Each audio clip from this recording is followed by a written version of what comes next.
Well, greetings, GMOs Revealed community. Great to be with you. Couldn't be more excited to have this conversation that we're going to have this evening, or if you're watching on a replay, maybe it's going to be a different time of day for you. And actually, as I was looking at the list of the people who are checking in on Facebook, I realized, well, actually, some of you are friends in South Africa or Ghana or Australia and different parts of the world. So it's a different time of day for everybody. So I have to tell you that, in our GMOs Revealed docuseries, Jeffrey Smith is a pioneer. In many respects, some people refer to him as the godfather of the GMO movement, or maybe I should say the anti-GMO movement. And I have to say that I was so impressed with the depth of his intellect, understanding, and the actions he's taking to really try to save the world from what is, I think, the most horrific environmental catastrophe in history. So Jeffrey, every time I sit and talk to him, I'm learning something. So all of you should pay close attention. You're going to learn a lot. We'll get updates on what's going on. And he's got an exciting new project that I want you to know about also. So Jeffrey, thanks for taking the time to be with us. So glad to be here. Yeah. So I know many of the people watching had seen you in the GMOs Revealed project, but do you want to do a quick thumbnail on how you even got interested in this topic? Yeah, 22 years ago, I went to a lecture by a genetic engineer who said, actually, this stuff is so dangerous, it should never be part of the food supply. We don't have the ability to determine predictably if it's safe. And it certainly shouldn't be released outdoors, because then it cross-pollinates and gets picked up by non-GMO plants and gets spread in the environment. And we don't have a technology to clean up the contaminated gene pool.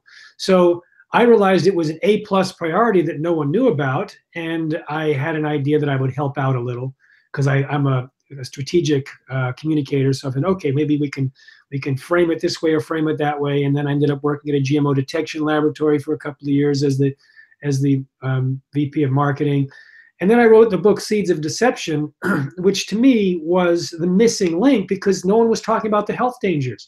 They were talking about the environmental impacts. They were talking about patenting and farmers' rights and concentration of control in agriculture to a few corporations, but no one was actually dealing with the Achilles heel, which was the health dangers, which would drive behavior away from GMOs, which would drive the food companies to stop using it, et cetera, et cetera. So that's when I came out with my first book, Seeds of Deception, and it's remained the best-selling book in the world on GMOs. And I was sent around the world at this point, 45 countries, and I have another book and 4 movies, and then it just sort of snowballed. And so it's been more than a full-time job for a long time. I can't hear you. Now I can hear you. How about now? Can you hear me? Okay, sorry. What do you? You've been in this now. It's been over 2 decades. You've been prolific in what you've been publishing between books, movies, or videos, etc. Right now, currently, let's say in the last year or so, what are some of the most important developments that have happened in the world of GMOs that we should know about? I'd say there's two or three very important things. One thing that is absolutely paramount for people to understand is that the biotech industry's main goal is to convince regulatory agencies and consumers that the new version of genetic engineering, which is gene editing, is not actually a GMO, and that they can just ignore it. They can just call it breeding. Now, if they get away with this, and in fact, they have supporters even in the Dutch government. I was just in Holland last month, and yet, sure enough, they were saying, the Dutch government saying, we should call it breeding. We shouldn't even label it like the other GMOs. And they say it's precise and predictable. Well, it's not. There's all sorts of massive collateral damage, all sorts of mutations. There was information revealed in 3 studies last year on the editing technique called CRISPR-Cas9. So they're trying to get away from it. They just had a big meeting, and the #1 messaging from this meeting was to try and convince everyone that it's safe and it shouldn't be even called a GMO. And this is because they realize consumers have said no to GMO, and they don't want the same fate to happen to their gene editing. At the same time, gene editing is so cheap. The New York Times came out with an article last week. It was a do-it-yourself GMOs. Someone's going to get hurt. People are injecting themselves with things. They can create diseases, viruses, etc., at very little cost. So it's not only not just a GMO, but it may be actually far more dangerous and need to be regulated even more. So that's one piece. Another piece is how much information we now have on how bad Roundup is. So last week, an article came out of 3 studies that showed that when they started feeding rats GMO, well, actually Roundup, it was just Roundup, it did in fact damage their gut bacteria as well as some other indicators of health. Now, we've been talking about how it can theoretically damage the gut bacteria because it happens that way in a petri dish with bovine and pig bacteria, and it happens that way because we know that that Roundup or glyphosate, which is an antibiotic, kills preferentially the beneficial bacteria. Now we have seen it in rodents, and it confirms what I know a lot of the speakers have already talked about, is the enormous damage that can result when we have a imbalance of the negative and positive gut bacteria towards the negative, which is exactly what Roundup does. Now, the other thing that's happening is that other genetically engineered species are on the doorstep. Cayman Islands announced today that, or yesterday, that they're just signed up. They spent $600,000 with Oxitec to rerun a genetically engineered mosquito test in the Cayman Islands to see if they could reduce the population of certain mosquitoes. And Canada is selling genetically modified salmon, and just recently the FDA approved a genetically engineered salmon factory in Indiana, not yet producing, but it's approved. So the other organisms are coming to our doorstep. Extraordinarily scary, to consider. And so I think digging into this a little bit, there's a couple of categories of concern, right? It's not just all in one place. One is the toxic substances that are sprayed onto GMO plants, glyphosate, especially, and the amount, the billions of pounds that is going into the environment, because that doesn't only affect our body, right? But it's also affecting the dirt that it's getting washed into, and then goes into the water supply, et cetera. That in and of itself is a catastrophe. And I think, for people who've been interested in this subject, it's been covered by you extremely well. We certainly talked about it in our conversations in vaccine, in GMOs Revealed, et cetera. However, the second issue is the actual genetic modification itself, right? And what that might do when it mixes with our own genetics, and what might happen. And there's been, a lot of conversation around that. But the new stuff you're talking about, which is, like you said, the CRISPR technology, the gene editing. Right. And basically, and I'm just reiterating what you just said, but I want to take this a little further.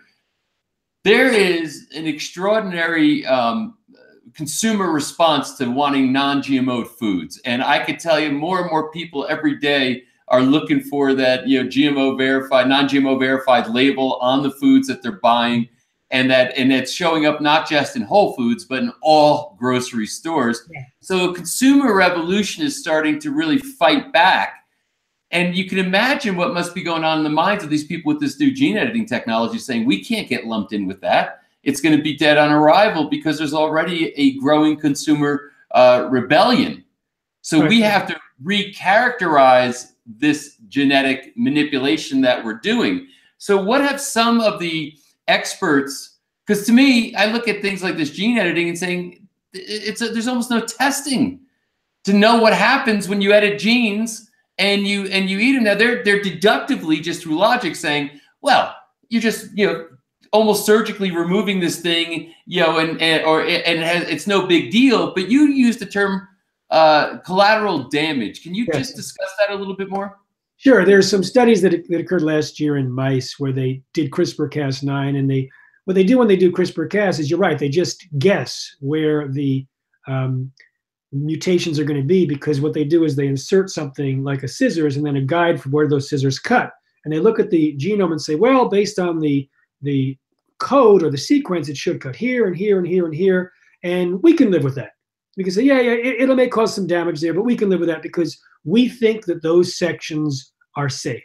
Now, we're babes in the woods in terms of understanding the mechanics of DNA, so we could get that wrong. But even the prediction is wrong, because when they actually did the genome sequencing of the mice that had their genome edited, they had vast mutations that were entirely missed by this computer program. So everyone's going along saying, well, the computer program says it's fine, therefore it must be fine. And so I don't need to worry about it. But when the very few researchers actually did the sequencing, it showed that the that the computer program was a piece of crap. Now, you said something I want to refer back to. You talked about the damage of the Roundup on stuff, and this what we're spraying on it. I'm actually learning a lot right now. I've been interviewing about 20 different experts for a series that we're going to be broadcasting on July 17th called Healing from GMOs and Roundup. And it's got experts. So I get asked this question all the time, like, in addition to avoiding GMOs and Roundup, switching to organic, what more can I do? And I've always said the same thing. It's above my pay grade. I'm not going to give nutritional advice. I'm not going to give medical advice, but I speak to medical conferences. In fact, I had the honor of bringing to the medical industry, the medical group, the dangers of GMOs more than a decade ago, and I watched them respond to it. First, thousands were prescribing non-GMO diets, and then some pioneers started to understand the microbiome problems, the gut bacteria, the leaky gut problems, the suppression of digestive enzymes, the chelating of minerals, the mitochondrial toxin, the endocrine disruption, the carcinogenicity of glyphosate. And they started seeing in their test results and in their understanding of the clinic what's actually going on in the system. They looked at the theoretical understanding and they looked at the clinical evidence. And so they started not just taking their patients off of GMOs, but applying specific protocols, and some even developed particular products specifically for GMOs or glyphosate or both. And so I started becoming aware of this because they're all telling me about it. We're at the stage together or at these conferences. And I realized the people have been asking me for years, they need to hear this. So at healingfromgmos.com/GMOs revealed, you can register, and I got stimulated about it when you talked about the impact of these chemicals. I was talking to Dietrich Klinghardt, for example, who's in the series. He's had 50,000 patients. He's like a guru of the alternative health world. He was the one that popularized mercury as a poison 2 decades ago. He's the one that brought Lyme disease into the limelight, so to speak. And now he's saying that glyphosate is the biggest concern. I heard him say that in an environmental health symposium. And he has a very specific protocol for detoxing the body. And he said something that I hadn't heard anyone else say. He said so many things that were completely unique. He said, there's some people who are really sick that have no glyphosate in their urine, or very little. And it's not because they don't have glyphosate, it's because they don't excrete it like others. And so when he puts them on the detox protocol, they start excreting the glyphosate in the urine and they get better. But he also turns the conventional wisdom on its head, because he was talking about the role of the microbiome. And this was reflected also in Zach Bush. We did 2 interviews with him, and another expert in the microbiome, Kiran Krishnan. They were talking about as if the microbiome was like the micro Jedi army that's designed to promote human evolution and evolution in nature. So, for example, he said that, St. John's wort, or these different herbs, half of them show that they work, half of them show they don't work. If he looks at it, well, the ones that are processed are not working so well.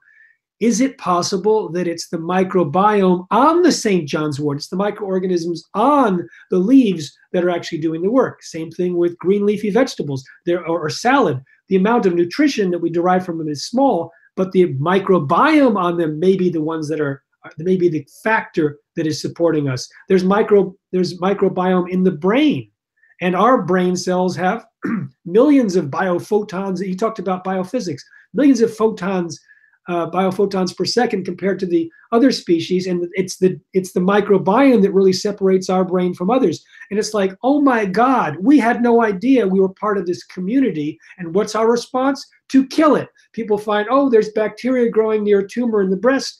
So let's kill the bacteria. They kill the bacteria, the tumor grows more. Oh, that's actually helping us.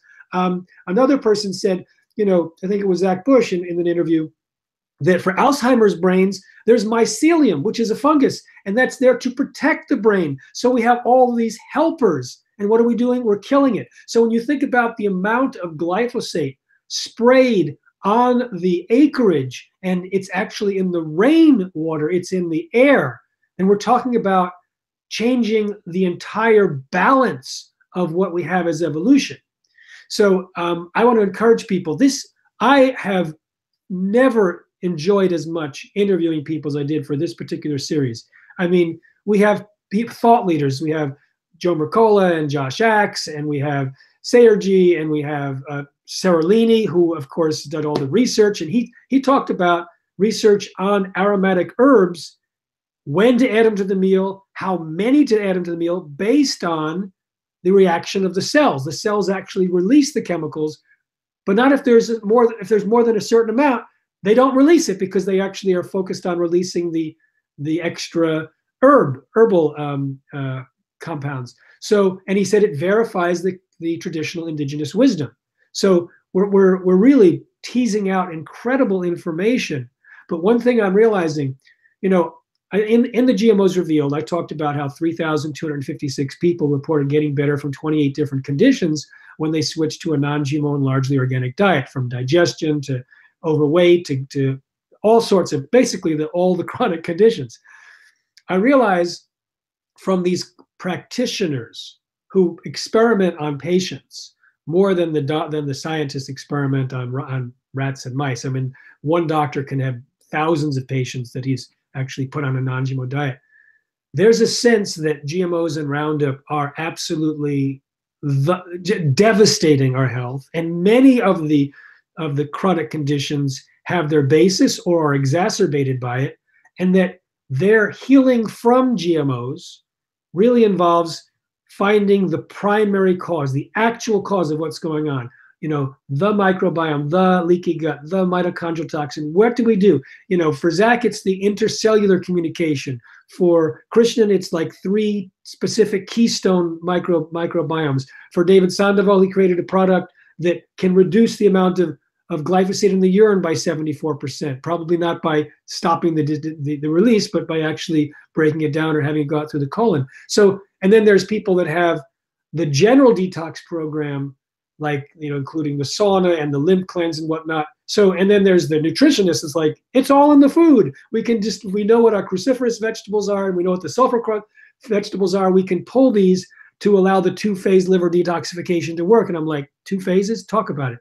So I'm like very, very stoked right now about this new information that I have resisted. I have certain watershed moments. Like, I resisted when people used to tell me, I can tell when I eat GMOs, I can feel it. And I went, thanks. I would always listen. I was like, maybe not so true. Then I started talking to the doctors and realized, oh my God, it's true, because they can see it in their own patients, sometimes immediately, within 3 days, within 7 days, within 2 months, these things happen. And then I started asking audiences, over 150 lectures, and then we did the survey.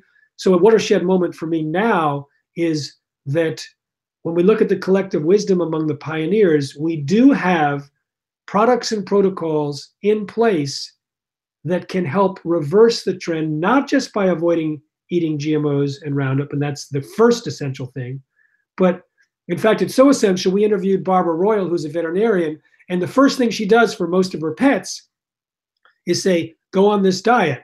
And then she waits, and then when they come back, 50 to 70% are now better with just the dietary change, which gives you an idea of how critical the diet is. But then there's the other piece. How do you repair the damage that may be more subtle, or for those that don't get better?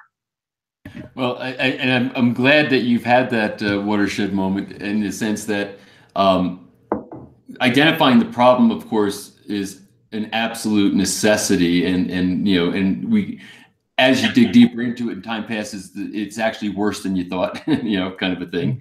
But then secondly, of course, well, okay, but what solutions? I mean, through GMOs Reveal, what we found is that was one of the most prevalent questions we get from our viewers. Right. So what can we do about this? And we did have some interviews with some people who talk about certain, things that could be done in the way of detox or healing.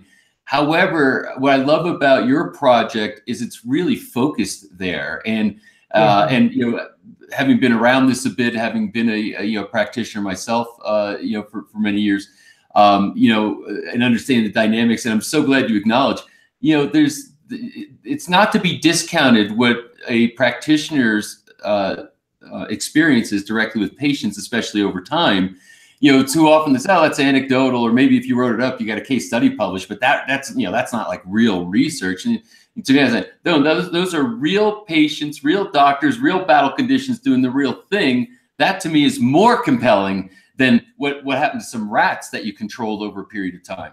Absolutely. So, Absolutely. Yes. There's Michelle Perro. She's interviewed. She's a pediatrician. And she not only does the treating, but she has seen, because she's been a pediatrician over 35 years, she actually has seen the changes in the conditions of the children born after GMOs were introduced.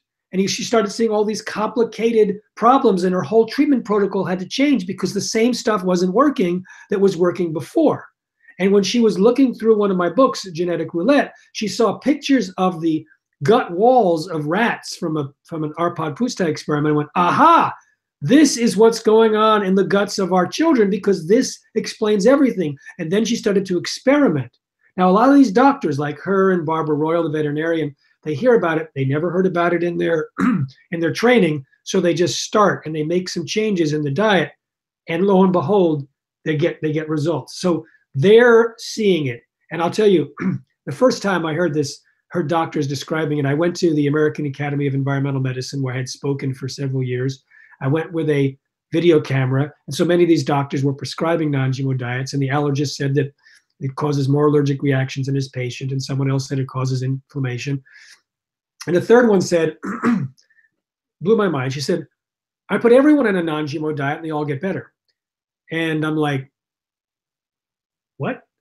So I kind of challenged her. I said, okay, what percentage? She goes, I said everyone, 100%. Okay, 98%. I said, how many people did you put on a non-GMO diet? And she calculated. It took her about a minute or two, and then said about 5,000.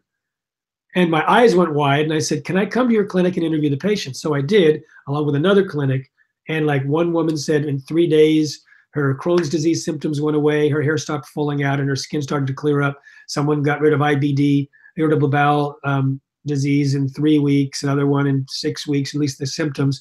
And then I started interviewing farmers who, they put the pigs on non-GMO and their diarrhea goes away and their problems go away, and they all say that the animals are happier. And I'm seeing it's the same kind of thing. So we have people getting better from all these things. We have livestock getting better. Now we have pets getting better. And if you look at the animal feeding studies, they're suffering from these things. And if you look at the epidemiological evidence, these diseases are on the rise. And if you look at the modes of action of Roundup, Bt toxin, and the things that can go wrong with the process of genetic engineering, they would predict these things. So I asked this question to Dr. Seralini, who's the leading researcher on GMOs and Roundup in the world. I said, just based on what you see in the research, what diseases or disorders would you predict would happen in the population? And sure enough, there's digestion and hormonal and organ damage, just what we're seeing. Yeah, and I'm trying to get over my outrage, and it's something that I have a hard time trying to just, okay, let me let go of this, and we've talked about it quite a bit as far as, okay, process it, and now let's talk about solutions. But when I start to consider how irresponsible it was to release billions and billions of pounds of this toxin into our environment for decades, to literally, as you described, with the genetic modifications, to put that into the environment, let it blow with really no testing, just to, in air quotes, goodwill of the corporate interests saying this is okay, and then having very scant acknowledgement. I mean, it's the kind of thing where you're going to your food supply and you're looking to permanently affect it. Shouldn't that be like the most cautious thing that you ever do? And then you move forward, and as you're saying, with the gene splicing, it looks like it's, we're back. It's deja vu all over again. We're going to put something out there that's not properly tested, that the effects, can be and are likely to be catastrophic. And how do you unring that bell? So there's a dereliction of duty, across the board, no doubt about it. And that's why we keep coming here and keep beating this drum, because the only thing that's going to change is if the consumers say we're just not getting interested in that product. Then I think people will start to, to really see some changes.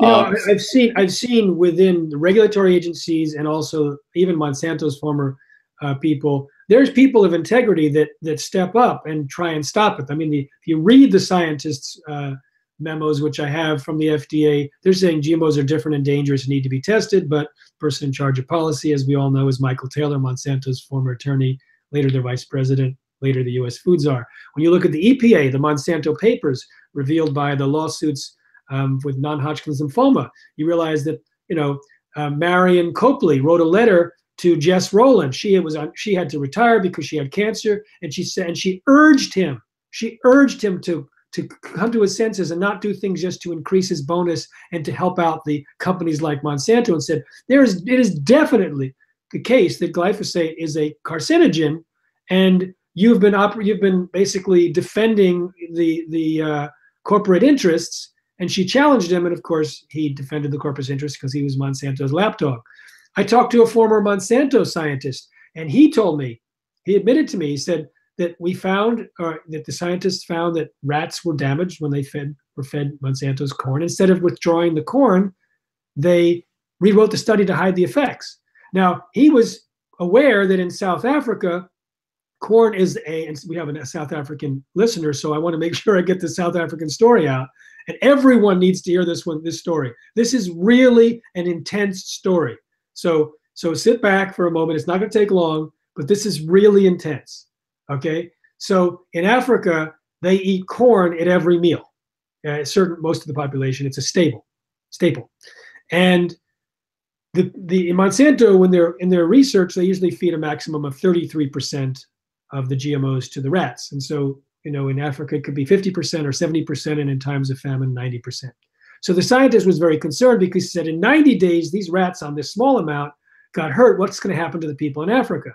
Well, it turns out I was interviewing a veterinarian in the Midwest who had a South African client. And the client had dairy cow and pigs. And he said that they were losing money. The dairy production was way low. The animals had problems with they were crippling. The pigs were like walking around with Alzheimer's. They were cannibalistic, lots of diseases.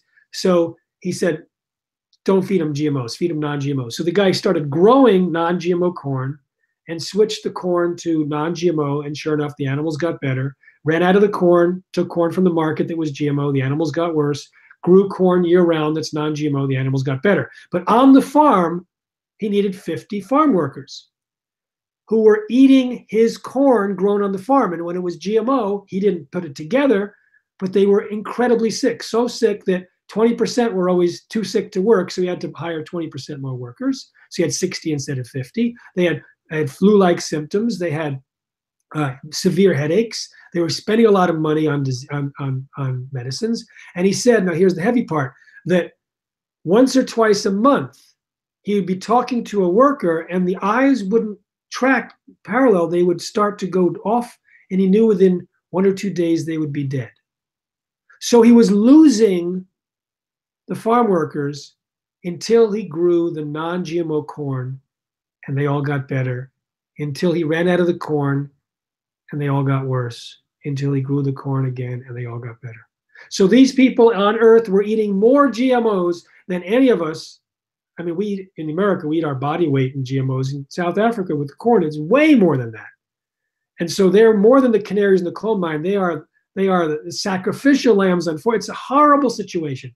A horrible situation that the industry and the government put them in.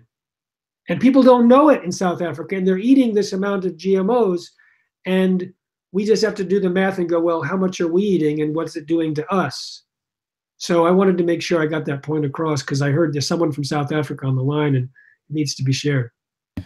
And thanks for sharing it. And so as you're mentioning it, let's do some shout outs. We got a bunch of people out there viewing right now. We got Jan in Mooresville, Indiana, Karen Jacobson in Toronto.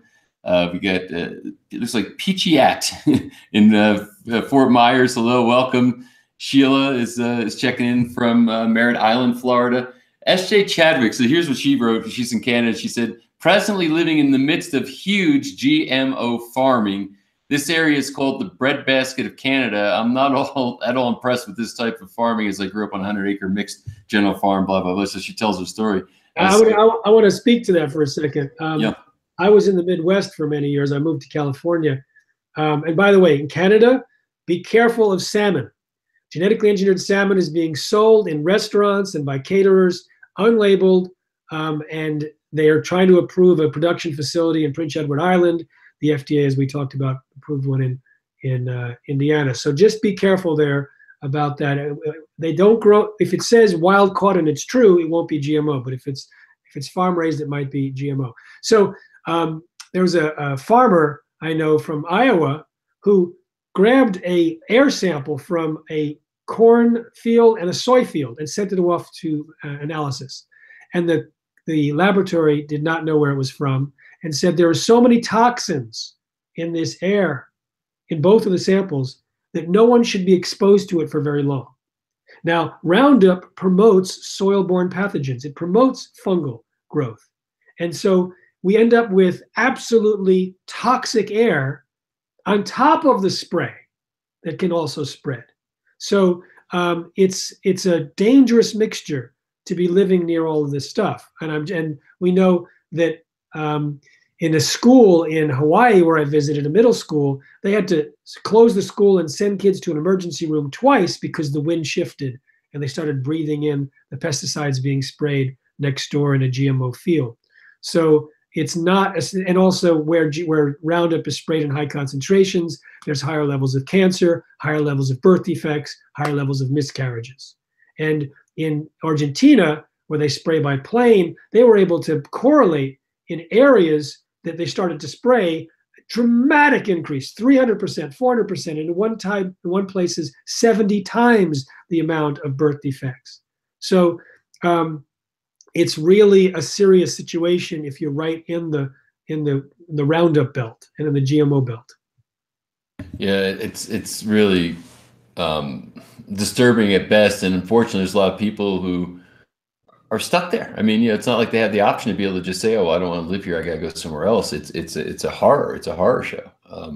For those people, I mean, I hadn't really thought about it until now, and I probably should. But the Healing from GMOs series it has so many recommendations. I really kind of pulled the cork on these guys and said, give me your protocols, tell me the specific products, give me the names of where the products are, how people can get them, because people are going to hear that, they're going to want to have practical steps. And so it makes sense that if you're getting a big dose from the environment as well as in the food, you may want to hear these things. healingfromgmos.com/GMOs revealed. So I hadn't thought about that, but yeah, that's actually an important piece. No doubt. Incidentally, as you're watching us right now, below me, if you scroll all the way down toward where the Facebook thread is, right above that, you'll see a link that says Healing from GMOs, learn from the experts, click here. If you click there, that will take you, it's free, right? So that you can just go there and register for free to watch the whole series, which is coming out in July. A couple other shout outs, because we really do have an international audience here. We got Iris from Middletown, Connecticut. We got Kitty watching from Bloomington, Indiana.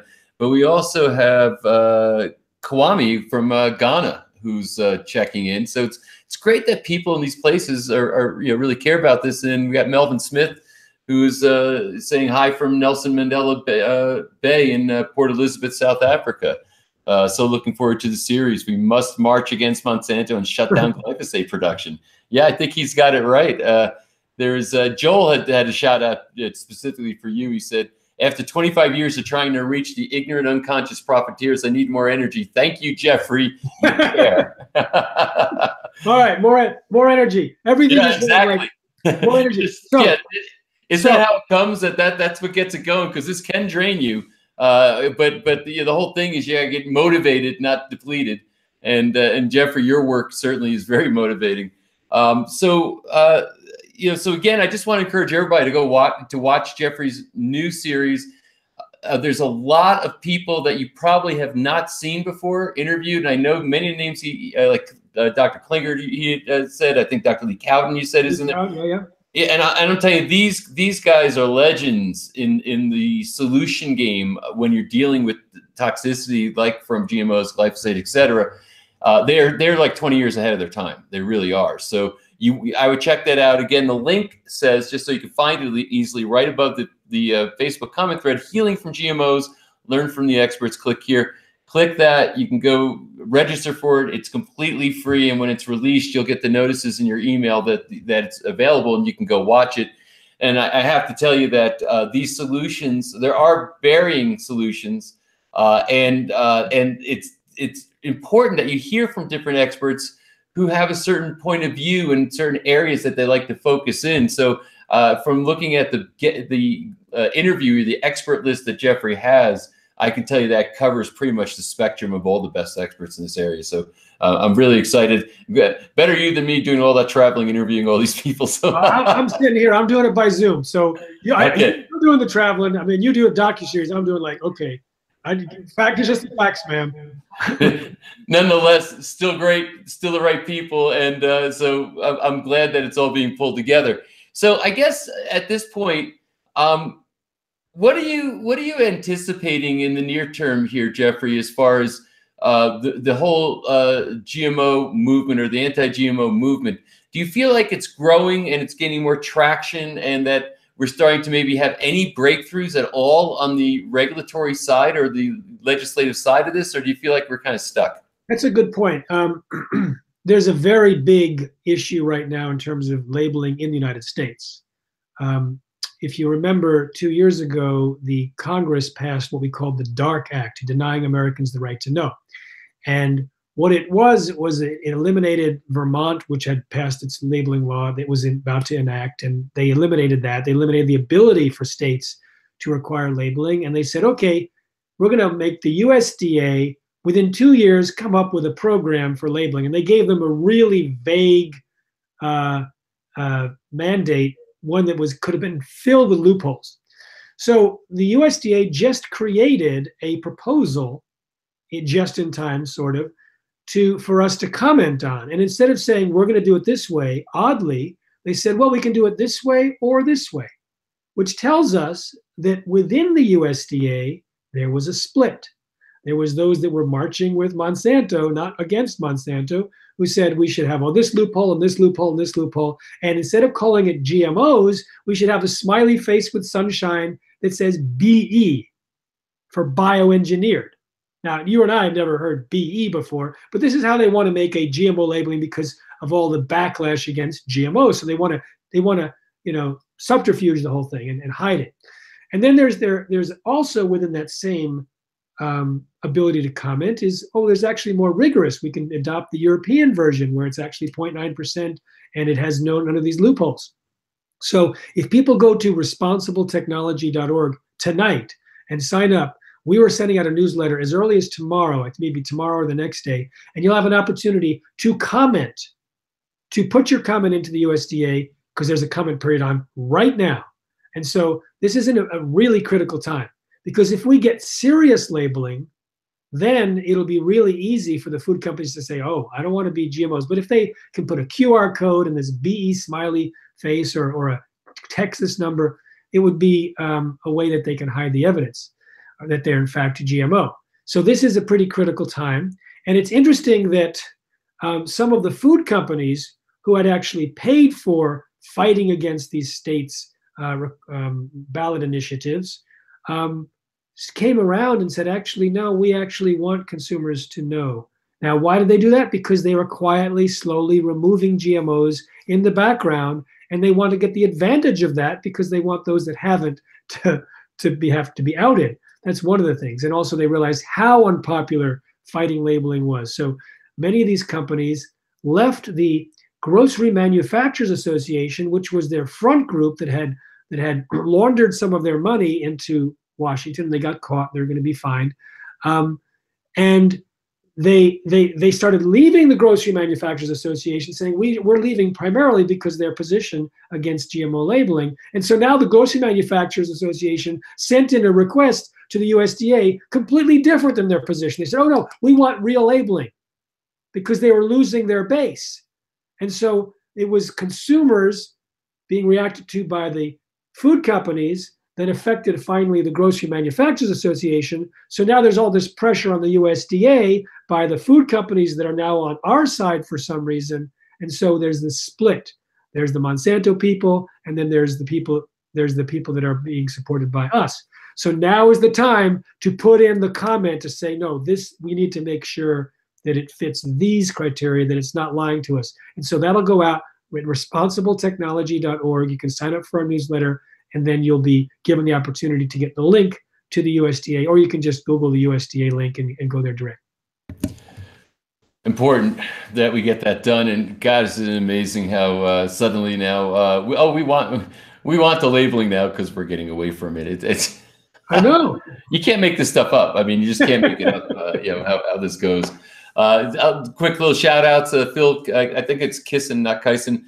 He's watching from Queensland, Australia. He says the apocalypse is well and truly underway.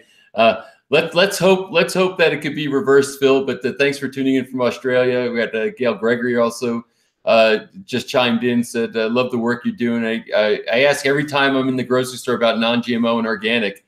That's a really smart thing to do, because that just adds to demand, and the stores listen to that. So a consumer revolution is really one of the most powerful things we can do to try to get this thing reversed.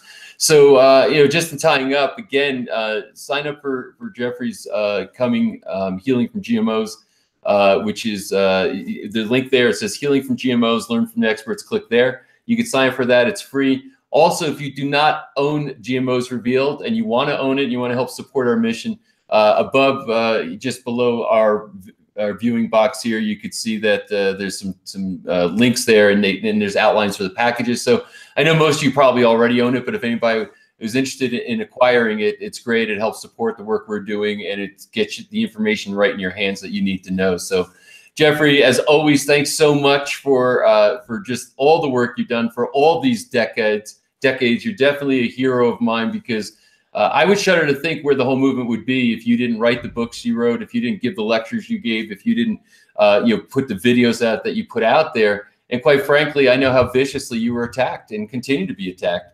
And people are going to say that you're going to cause the starvation of children, and accuse you of all kinds of horrific things. Bottom line is, you're championing people and giving them a voice that they desperately need right now in these tragic situations. So thanks for spending time with us tonight.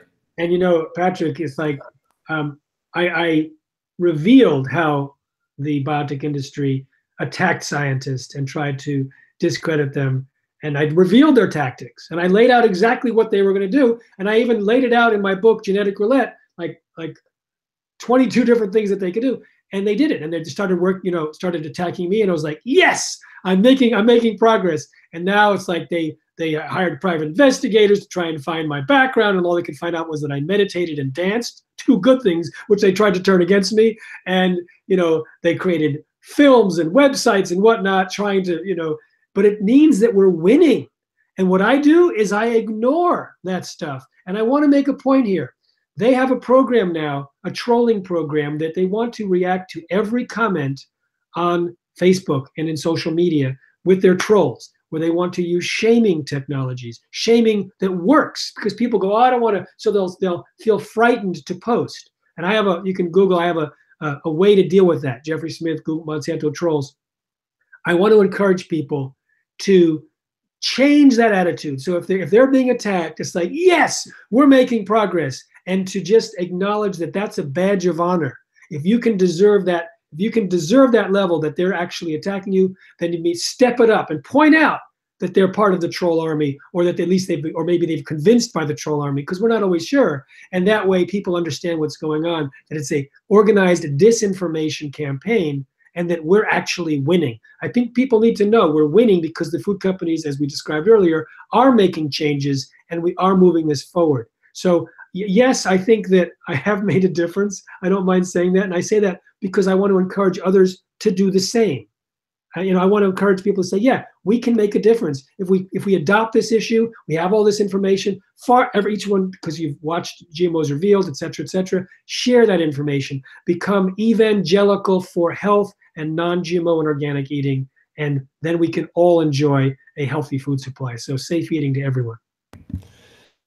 Thanks so much, Jeffrey. One little anecdote I'll tell is when I came up, it was sort of this ironic thing. When I came to interview you and we're setting up with the camera crew, I had passed a literal bank that became a seed bank that was a block away from where we did the interview. I think it was in Santa Rosa, not Santa Rosa, but in Petaluma, California.